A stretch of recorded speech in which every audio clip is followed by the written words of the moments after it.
Kenapa kita perlu menjaga zikrullah? Supaya hidup itu tenang, pilihan-pilihannya tenang.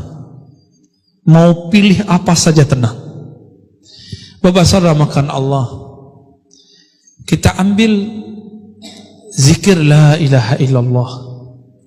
Nabi mengatakan afdalul zikri la ilaha illallah. Zikir yang paling afdal adalah la ilaha illallah. Itu terjemahannya. Kalau maknanya lebih dalam dari itu, afdalul zikri itu kalau dimaknai zikir yang paling lezat, zikir yang paling nikmat adalah la ilaha illallah. Apa arti ilah sehingga Nabi mengatakan itu? Ternyata kalau orang betul-betul membaca la ilaha illallah, ilah salah satu maknanya adalah tempat hati bergantung, tempat hati nancap, tempat hati berkiblat, tempat hati condong. Jika kita katakan tiada lagi kecondongan hatiku, tiada lagi semua yang aku inginkan, yang aku cintai kecuali Allah. Inilah yang disebut oleh Imam Ibnu Athaillah kemerdekaan seorang hamba, hurriyatul abd. Baru disebut Abdullah.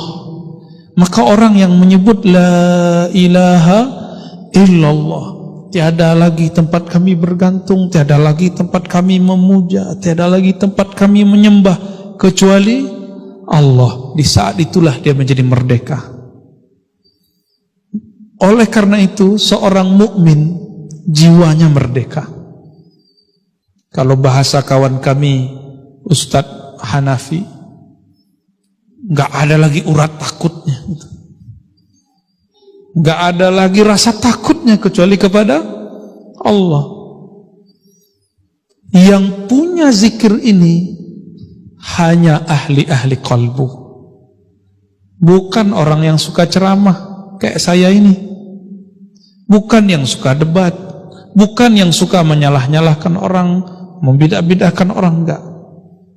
Mereka ini lebih suka menyebut nama Allah, la ilaha illallah. Terdiri dari apa kalimat ini? Ulama-ulama ahlus sunnah mengatakan la ilaha illallah itu terdiri dari dua inti. La ilaha namanya nafi. Nafi sudah jadi bahasa Indonesia, penafian. Ditiadakan apapun dalam pikiran, apapun dalam hati, illallah, kecuali Allah. Makanya ulama-ulama terdahulu punya teknik membaca la ilaha illallah, ada tekniknya. Kenapa Bapak Ibu baca la ilaha tidak ada merindingnya, tidak ada getarannya? Karena tidak punya teknik. Buat rendang, kalau tidak diaduk, santan dan airnya pisah nggak Pak? Adukan itulah kira-kira ilustrasi. Baca la ilaha illallah, kalbunya harus diaduk. Mengaduk kalbu itulah, menghantam kalbu itulah yang membuat kalbu itu terasa tenang. Disitulah getaran-getaran kulit terasa, gemetar, bulu roma berdiri. Ada rasa yang tidak bisa diceritakan. Tapi kalau mau tahu, fas'alu ahla dzikri, tanyalah ke ahlinya. Ya? Itu tidak diobral, tidak diobral. Kalau zikir-zikir biasa, itu bisa dijelaskan kapanpun. Tapi kalau tekniknya tidak. Nah itu nafi. Illallah itu isbat. Apa arti isbat? Isbat berarti penetapan. Tiada yang disembah kecuali Allah. Tiada yang dituju kecuali Allah. Tiada yang diharap kecuali Allah. Orang kalau begini, PNS kalau begini, karyawan kalau begini, nggak perlu fingerprint. Kerjanya pasti selesai. Kenapa sekarang harus pakai fingerprint, pakai daftar hadir? Karena orang-orang tidak serius bekerja. Dia hanya takut ke atasannya. Jadi nggak takut kepada Allah. Takut dengan report laporan-laporan manusia, tapi tidak takut dengan laporan-laporan malaikat-malaikat Allah. Bapak ibu saudara, ikhwan akhwat fillah. Maka Nabi SAW ketika ditanya, bagaimana cara kami memperbaharui iman kami yang usang wahai Rasulullah? Apa kata beliau? Hadis masyhur, aksiru min qawli la ilaha illallah. Banyak-banyak baca la ilaha illallah. Maka hari ini kita bisa saksikan, siapapun yang lisannya dan kalbunya banyak menyebut nama la ilaha illallah, dipastikan merekalah orang paling bahagia. Merekalah iman yang paling segar. Jadi yang iman yang paling segar bukan yang bergelar doktor atau LCMA, yang bergelar buya, syekh, ustadz, tidak. Yang punya kebahagiaan sangat tinggi jika dia zikir dengan zikir yang tinggi, yaitu la ilaha illallah. Tapi banyak orang bertanya lagi, Ustadz, saya sudah pakai tekniknya, sudah belajar ke gurunya, kenapa saya tidak merasakannya? Jawabannya lebih mudah lagi. Mungkin dosisnya kurang atau kelebihan. Karena zikir itu syifaun, obat. Allah menyebut Quran zikir. Inti dari Quran itu ya zikir. Zikir artinya ingat Allah. Mengingat Allah itu bagi kalbu yang sakit jadi obat. Bagi kalbu yang sehat, taraqqiyat, menaikkan kalbu ke alam malakut, alam jabarut. Oleh karena itu Rasulullah SAW pertama dapat wahyu itu zikir. Iqra bismi rabbik. Bacalah dengan nama Rabbmu. Siapa nama Rabbmu? Allah. Maka dosis pertamanya nyebut nama Allah. Turun lagi surat Al-Muddathir, Al-Muzammil. Di Al-Muzammil dia katakan wazkurisma rabbik, sebut nama Rabbmu. Siapa nama Rabb penciptamu? Allah. Maka zikirnya Rasulullah di kalbunya selama bertahun-tahun adalah nyebut nama Allah, Allah, Allah. Tapi oleh kawan dibid'ahkan. Itu namanya zikir kalbu. Kita menyebutnya zikir khafi, zikir halus. Jadi Nabi SAW sebelum zikir lisan, kalbunya dulu zikir. Oleh karena itu Imam Bahauddin Shah Naqsyaband mengatakan apa? Awal dari teknik zikir kita itu akhir dari semua teknik-teknik yang ada. Biasanya teknik-teknik zikir yang ada dimulai dari lisan dulu, baru kalau sudah banyak pindah ke kalbu. Kalau Imam Bahauddin tidak, dimulai dari kalbu dulu baru ke lisan. Dan ini sesuai dengan hadis Nabi. Riwayat Imam Bukhari disebutkan bahwa Itban bin Malik menyampaikan hadis kepada Mahmud bin Rabi' dibantah oleh Abu Ayyub Al-Ansari. Apa yang disampaikan mereka? Allah mengharamkan kepada neraka, innallaha harrama 'alan nar. Mengharamkan terhadap neraka man qala la ilaha illallah min qalbihi aw nafsihi. Ini syaratnya. Siapa yang membaca la ilaha illallah dari kalbunya, dari nafsnya, dari jiwanya. Ini hadis Sahih Bukhari di Kitabul Ilm. Kitabul Ilm, bab ilmu. Jadi Nabi memberikan syarat, tapi Abu Ayyub mengatakan, masa hadisnya gampang sekali untuk tidak dimakan oleh neraka, hai Mahmud. Apa kata Mahmud? Kalau gitu, aku tanya lagi ke guruku nanti di Madinah, Itban, benarkah Rasulullah bersabda begitu? Dikejar setelah perang di Romawi, beliau pulang ke Madinah dan beliau bertanya kepada Itban, dan Itban mengatakan, betul, aku mendengar Nabi bersabda, Allah akan haramkan neraka untuk merusak, menyakiti, menyiksa orang yang mengatakan la ilaha illallah min qalbihi, dimulai dari kalbunya. Ini yang kita sebut isbat. Maka zikir la ilaha illallah disebut dengan zikir nafi isbat. Zikir meniadakan selain Allah, mengisbatkan Allah. Dan tapi walaupun disebut nafi isbat, isbatnya lebih dulu.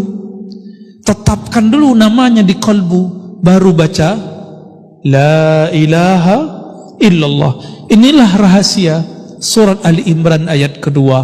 Allahu la ilaha illa huwal hayyul qayyum. Allah dulu, Allah. Atau surah Al-Baqarah 255 ayat kursi. Allahu la ilaha illa huwal hayyul qayyum. Allah, Allah itu dulu, dimantapkan dulu. Ini yang disebut kurikulum berzikir. Namun kadang murid nggak sabar, mau cepat-cepat ganti zikir. Abu Hurairah sabar dengan zikir 12.000. Kenapa kita nggak sabar? Maka hitungan-hitungan zikir yang diramu oleh guru-guru kita tidaklah bid'ah. Itu termasuk kepada jumlah banyak. Uzkurullaha zikran katsira. Berzikirlah sebanyak-banyaknya. Oh, Nabi tidak pernah begitu. Tahu dari mana Nabi tidak pernah begitu? Maka Bapak saudara makan Allah, berzikir la ilaha illallah itu adalah mutiaranya ulama salafus saleh. Ingin ikut salaf, banyak zikir, jangan banyak berdebat. Ingin ikut ulama salaf, banyak menafi isbat la ilaha illallah. Maka guru-guru kami kadang-kadang ada yang mengijazahkan zikir la ilallah 70.000, ada yang 11.000, ada yang 100, tergantung si murid ini sanggupnya yang mana. Sedangkan di hadis-hadis Nabi, contoh-contohnya sederhana. Ada yang 10 kali, ada yang 3 kali, ada yang 25, ada yang 70, ada yang 100. Itu bukan angka batasan, itu cuma angka contoh. Disebut dalam bahasa Arab lil mithal, untuk memberikan contoh. Kenapa? Sayyidatuna Aisyah radhiyallahu taala anha mengatakan, Nabi setiap nafasnya zikir. Yazkurullaha ala kulli ahyani. Dan Nabi mengatakan perumpamaan orang yang zikir dan tidak zikir, masalul ladzi yazkur rabbahu wal ladzi la yazkur rabbah kamasalil hayy wal mayyit. Orang yang zikir itu hidup, orang tidak zikir itu mati. Maka kadang-kadang Bapak Ibu serahkan Allah, kenapa kalau mendengarkan khutbah atau kajian kok hampa? Mungkin kami atau ustadz-ustadz yang berduduk di sini kolbunya belum connect kepada yang menggerakkan kolbu, maka tidak sampai ke kolbu kita, tidak sampai. Tapi kalau dimulai dari kolbu, itu sebabnya jika dimulai dari kolbu, orang akan menikmati saat dia baca innal hamdalillah nahmaduhu wa nasta'inu. Bukan sombong. Hari ini orang membaca innal hamdalillah karena ingin disebut bermanhaj A, B, C, D. Orang kalau baca Allahumma sholli ala Muhammad, dihilangkan sayyidinanya biar disebut anti sufi. Begitu juga sebaliknya, orang baca sayyidina biar disebut sufi, biar disebut aswaja, biar disebut. Maka itu zombie ketemu zombie, kolbu mati ke lembu kolbu mati. Gak ada hasilnya. Maka bergurulah ke ahli kolbu. Siapa ahli kolbu? Yang memakmurkan kolbunya dengan zikrullah. Inilah makna surat An-Nur ayat 36. Fi buyutin azinallah. Surat An-Nur ayat 35, 36. Ini 36-nya. Fi buyutin, di rumah-rumah. Ini rumah Allah bukan? Tapi apakah Allah tinggal di sini? Bukan. Maka jika disebut rumah Allah fi buyutin, inti dari rumah Allah itu bangunan yang bagus ini, mimbar yang gagah ini, atau kaligrafi itu, atau qalbu mukmin yang menyebut nama Allah. Qalbu mukmin. Maka fi buyutin azinallah, di buyut-buyut, di rumah-rumah yang Allah izinkan diangkat namanya di situ. Yusabbihu, bertasbih di situ pada saat pagi dan sore. Maksudnya dari pagi sampai sore, sore sampai pagi. Maka ada namanya masjid bangunan di semen, tapi ada masjid qalbu. Itu ayatnya. Karena tempat berzikir hakiki itu di qalbu. Coba rasakan Pak, sudah pergi umroh, sudah pergi haji. Kalau qalbu tidak dibawa ikut umroh, nggak ada hasilnya. Yang ada ingin disebut Pak Haji. Kecil hati dipanggil nama. Seperti orang bergelar kecil hati tidak disebut gelarnya. Kawan saya ingin dihargai sebagai dokter, mengenalkan diri menyebut saya dokter fulan. Geli telinga dengarnya.